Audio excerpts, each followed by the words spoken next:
La era de las energías fósiles está a punto de llegar a su fin. Fue una pequeña nación centroamericana y no una gran potencia europea la primera en bajar el interruptor, Costa Rica, que logró en 2018 alimentar su sistema eléctrico por 300 días de fuentes 100% renovables, 10 meses sin recurrir a hidrocarburos. Se trata de un hecho sin precedentes, un logro aún lejano incluso para líderes verdes como Alemania, uno de los pocos territorios desarrollados que de vez en cuando ha superado el reto de ser 100% renovable, y lo consiguió solo por un par de horas. En mayo de 2016, Portugal mantuvo sus luces encendidas por 4 días nada más, con energía hidráulica, solar y eólica. En 2015, Costa Rica alcanzó 3 meses consecutivos de energía renovable por primera vez, y desde entonces ha batido su propio récord. Su secreto: aprovechar sus recursos naturales y una fuerte y constante inversión en plantas hidroeléctricas y geotérmicas, parques eólicos y solares e instalaciones de generación por biomasa. Aunque quizás un activo todavía más importante que su geografía única sea su disposición para encarar grandes desafíos. La nación de casi 5 millones de habitantes dio a conocer el año pasado su plan de descarbonización para 2050. Seremos un ejemplo para el mundo de que es posible ser un país verde y descarbonizado, al tiempo que seguimos produciendo riqueza, señaló en su momento el mandatario costarricense Carlos Alvarado Quesada. La descarbonización del sistema eléctrico, el cese al uso de combustibles fósiles como principal fuente de generación de electricidad, en general es vista aún como un ideal noble, pero para muchos inviable en el corto plazo. A nivel mundial, el sector energético es el principal contribuyente de las emisiones de gases de efecto invernadero que causan el cambio climático. Si este rubro sigue produciendo energía con base en combustibles fósiles, no habrá manera de combatir este problema en la escala que se requiere, subraya Ninel Escobar, subdirectora de Cambio Climático y Energía del Fondo Mundial para la Naturaleza. Para limitar el calentamiento global a 1.5 grados centígrados, sí o sí se necesita dejar de producir energías con hidrocarburos. Sin importar la urgencia climática que requiere que el uso del carbón global disminuya en 80% antes de 2030, muchas naciones se niegan a incrementar sus acciones para cumplir con las metas del Acuerdo de París y con el 7º Objetivo de Desarrollo Sostenible de la ONU, que pugna por una energía asequible y no contaminante en los próximos años. Desconfían de las energías renovables para suplir las fuentes de petróleo, gas o carbón para abastecer su electricidad. Así, las emisiones mundiales de dióxido de carbono relacionadas con energía crecieron 1.7% en 2018, debido al aumento del uso de combustibles fósiles. También incrementaron los subsidios en este rubro e incomprensiblemente, en varios países, como China y Japón, se construyen nuevas centrales eléctricas basadas en carbón, acaparando recursos que bien podrían emplearse para acelerar su transición energética.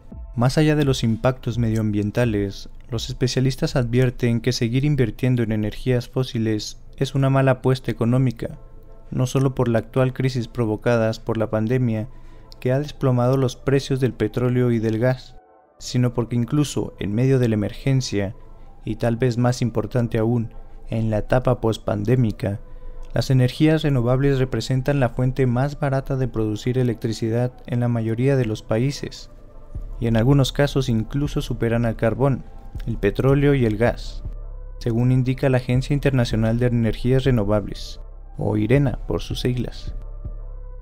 Las energías renovables están superando al carbón en todo el orbe, y las propuestas de inversión en hidrocarburos corren el riesgo de convertirse en activos varados, reveló en marzo Matt Gray, codirector de Carbon Tracker, una firma londinense especializada en finanzas y cambio climático.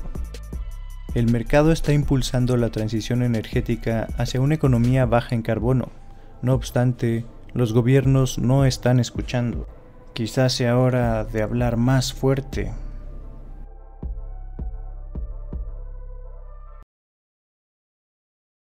Son pocos los países que se han comprometido a avanzar hacia una economía neta de cero emisiones hacia 2050. Algunos nombres de la lista son previsibles, como Reino Unido, Dinamarca o Islandia, pioneros en energías renovables y en la lucha contra la crisis climática. Sin embargo, la adición de nuevos actores tales como Costa Rica, Uruguay o Bután demuestra que no se trata de un desafío al que únicamente las grandes economías puedan hacer frente, como comenta Mónica Araya, fundadora de la Asociación Costa Rica Limpia. Países en desarrollo podrían tomar la iniciativa. No es una idea sin fundamento. Ya en 2018, más de 90 naciones contaban con instalaciones para generar al menos 1 gigawatt de energías renovables, lo suficiente para alimentar unos 700 hogares, logrando que más de 26.2% de la electricidad global sea limpia. Tal avance se debe en buena medida al marcado abaratamiento de estas tecnologías a lo largo de la última década. Las turbinas eólicas son 40% más baratas que en 2010, en tanto que los paneles fotovoltaicos disminuyeron su precio hasta 89%, lo que ha permitido su expansión. De acuerdo con el proveedor de investigación BloombergNEF, esta tendencia continuará en los próximos años. Principalmente la energía solar podría disminuir 34% más hacia 2030, a medida que los fabricantes mejoren sus cadenas de producción. Tal sería su nivel de implantación que para 2032 el planeta ya generaría más electricidad eólica y solar que con base en carbón, y para 2050 estas fuentes de energía abastecerían casi la mitad de la electricidad global. Siendo ese el escenario, se comprende el sitio que este par de países latinoamericanos hoy tienen como punteros en renovables. Tuvieron visión, admite Tabaré Currás, líder técnico del programa de ciudades para WWF Latinoamérica y el Caribe. Hay que tener una visión a futuro y reconocer que no siempre hay que beneficiarse en el corto plazo. Fue en la década de 1970 que Costa Rica, exuberante a recursos naturales pero carente de energías fósiles, optó por aprovechar sus propias fuentes de energía a pesar de las presiones por sumarse a la pujante y barata industria del carbón. La hidroeléctrica era la opción más fácil y más clara porque el agua era nuestra. El carbón lo tendríamos que importar, relató Mónica Araya para Yale Environment 360 en 2017. La historia podría haber sido diferente, podría haber sido la de cualquier país en desarrollo que opta por la posibilidad a corto plazo. Pero esa no es la forma en que actúa Costa Rica, una nación que abolió su ejército en 1948 y que vio en la protección del ambiente una forma de mejorar la calidad de vida de su gente, y no como un gasto. El país desarrolló el concepto de pagos por servicios ambientales y fue pionero del ecoturismo. Así que, cuando hubo oportunidad de montarse en el tren de las energías renovables, se convirtió en una prioridad del Estado. Aunque 72% de su electricidad todavía proviene de sus presas, la nación es consciente de la necesidad de ampliar sus recursos energéticos, lo cual es muy importante, acota Tabaré. Para que un país pueda abastecerse 100% de energías renovables, debe diversificar sus fuentes, generar un mix energético. No por colocar paneles o montar unas cuantas plantas eólicas vas a cubrir tu demanda. Se trata de crear una red integrada donde los parques eólicos, las hidroeléctricas, los paneles solares y las turbinas a gas de emergencia jueguen en el mismo equipo. Tener solo hidroeléctricas es como querer entrar a la cancha con un solo delantero, así no se puede ganar. Por ello, es que en los últimos 20 años Costa Rica invirtió con fuerza en plantas eólicas y geotérmicas, que hoy aportan 16 y 9% de su energía, respectivamente. Lo restante proviene de biomasa, un 0.8%, y energía solar, que aunque todavía tienen una participación muy reducida, se analiza que sean más explotadas en un futuro. Gracias a este esquema, la ambiciosa nación centroamericana ha conseguido abastecer su demanda exclusivamente de energías renovables.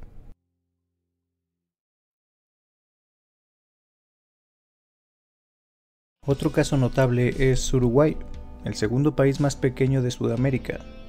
No cuenta con la riqueza natural de estados como México, por lo que no era considerada una región donde las energías renovables pudieran prosperar. Además, hace 15 años una intensa sequía mermó la capacidad de sus hidroeléctricas y hasta 75% de sus necesidades energéticas eran solventadas mediante importaciones de la vecina Argentina, y también era un importante comprador de petróleo. Ante tal crisis, el gobierno comenzó la completa transformación del sector energético. Gracias a una conjunción entre la iniciativa pública y privada, la asesoría de expertos en el ramo y una política con visión a largo plazo, pasaron de prácticamente no aprovechar ninguna energía renovable en 2008, salvo sus pocos productivas hidroeléctricas, a convertirse en una de las potencias en el rubro al obtener casi toda su energía a partir de fuentes renovables. Hoy, 36% de su electricidad proviene en exclusiva de paneles solares y turbinas eólicas, que junto con sus hidroeléctricas producen casi 97% de la energía que la nación consume. En tanto, los excedentes se venden a Argentina y Brasil. A decir de Ramón Méndez, quien fuera director nacional de energía y uno de los artífices detrás de esta revolución, la clave para conseguir el cambio fue una asociación sólida entre el sector público y privado, compañías públicas confiables que fomentaran un entorno regulador favorable para que pudieran convivir y una toma de decisiones clara. Las energías renovables son financieramente viables, los costos de construcción y mantenimiento son baratos, por lo que siempre que se les brinde a los inversionistas un entorno seguro será algo muy atractivo. No obstante, se tuvo especial cuidado en que los proyectos tuvieran un enfoque social y fueran aceptados por las comunidades. Hicieron algo que muy pocos países hacen, señala Tabaré. No solo instalaron turbinas eólicas donde hay más recursos, sino también donde más se necesitaban. Aprendieron que valía la pena sacrificar unos cuantos dólares por megavatio hora y mover los molinos a un lugar quizás con menos recursos, pero en el que no se afectara ni el ambiente o a alguna comunidad. Además, los agricultores y ciudadanos tuvieron oportunidad de comprar acciones en los proyectos y se estableció que un porcentaje de los insumos usados por las empresas debían de ser de procedencia local. La transformación ocurre con las personas, no contra ellas. No pueden imponerse reformas desde la cima. Hay que involucrar e incluir al resto en la transformación, aseguró Méndez en 2014.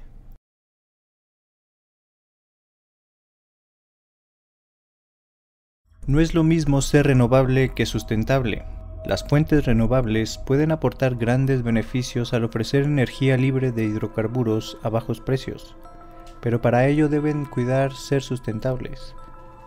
Cuando hablamos de sustentabilidad, estamos involucrando cuestiones ambientales, económicas y sociales, pero también de normatividad, explica el director del Instituto de Energías Renovables de la UNAM, Jesús Antonio del Río Portilla.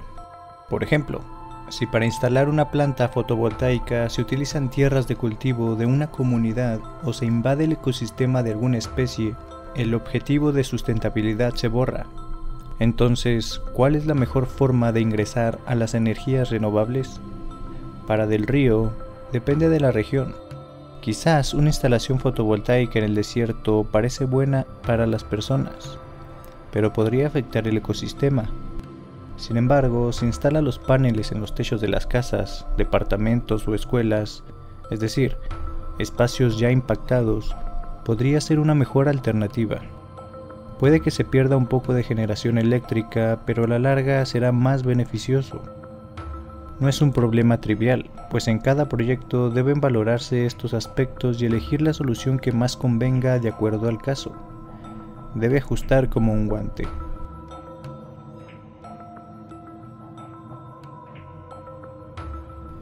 Queda claro que la transición energética ya no se trata de un problema de falta de tecnologías y sus altos costos. Es un asunto de compromisos y verdadera voluntad política para cambiar el obsoleto pero conocido sistema que mantiene vivos a los hidrocarburos. Aunque México es un país con mucho potencial solar y eólico, hasta hace unos años este se había mantenido desaprovechado. La apertura del sector energético a principios de la década, así como sus compromisos con el Acuerdo de París para generar 35% de su energía a partir de fuentes renovables para 2024, incentivaron la construcción de nuevas plantas solares y eólicas a lo largo de todo el territorio. Sin embargo, la administración federal actual decidió hacer una revisión exhaustiva de este sector y en su camino frenó alrededor de 30 proyectos renovables que darían inicio entre 2020 y 2021, así como inversiones, lo cual arroja un panorama de incertidumbre sobre el futuro renovable del territorio, que no solo es el 12º mayor emisor de gases de efecto invernadero del mundo, sino también uno de los países más vulnerables a los efectos de la crisis climática, razones por las que la descarbonización de su sistema energético debería ser considerada una meta inaplazable. Me parece que hay un profundo desconocimiento de lo que es el futuro de la energía, comenta Jesús Antonio del Río Portilla, director del Instituto de Energías Renovables de la Universidad Nacional Autónoma de México. El futuro de la energía son las renovables y tenemos que apostarle ahí. No es de sorprender la reticencia. Incluso en Costa Rica, donde la gran meta de abastecer 100% de su electricidad por medio de renovables ya se superó, la batalla por la descarbonización ahora se libra en otra arena: el transporte. Luego de abastecer su mercado energético, cambiar a un sistema de transporte público y de carga libre de fósiles parecería pan comido, pero no. Costa Rica tiene todo lo que necesitamos para hacer una transición al transporte libre de fósiles. No es una cuestión de tecnología, se trata de resolver las políticas de transición. Sin embargo, y sorprendentemente, existe un grupo aquí que aboga por la exploración del petróleo en Costa Rica, refirió Mónica Araya durante una TED Talk. Mi punto es que esos intereses están ahí y en todos los países, grandes y pequeños. Quieren preservar la vida de los combustibles fósiles. Es una industria que no quiere morir. Aquí concluye este video. Muchas gracias por escucharme. Espero que hayas encontrado algo útil o de tu agrado. Nos vemos en la próxima. Saludos.